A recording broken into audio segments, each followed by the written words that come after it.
சிவகங்கை மாவட்டம் சிங்கம்புணரி அருகே புழுதிப்பட்டி வெள்ளிக்கண்மாயில் வெகு விமரிசையாக மீன்பிடி திருவிழா நடைபெற்று வருகிறது. இந்த மீன்பிடி திருவிழாவில் ஏராளமானோர் பங்கேற்றிருக்கிறார்கள். அந்த காட்சிகளை பார்த்து வருகிறோம்.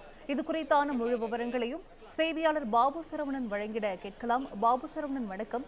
மீன்பிடி திருவிழாவில் ஏராளமானோர் பங்கேற்றிருக்கிறார்கள். இது குறித்தான முழு விவரங்கள் பாபு சரவணன். வணக்கம் சிந்துஜா.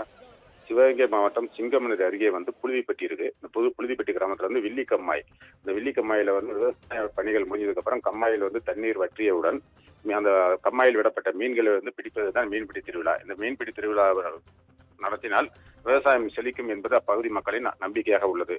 இந்த மீன்பிடி திருவிழா இன்று நடத்துவதாக கிராம மக்கள் புழுதிப்பட்டி கிராம மக்கள் இன்று ஏற்பாடுகள் செய்திருந்தனர். அதனைத் தொடர்ந்து 20க்கும் மேற்பட்ட கிராம மக்கள் அதிகாலை முதல் அந்த கம்மாய் கரையில் காத்திருந்தனர்.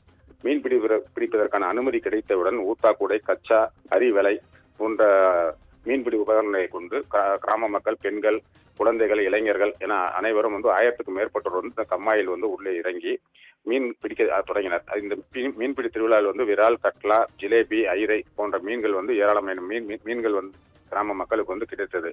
அதனால் மகிழ்வுடன் சென்றனர். சிந்துஜா,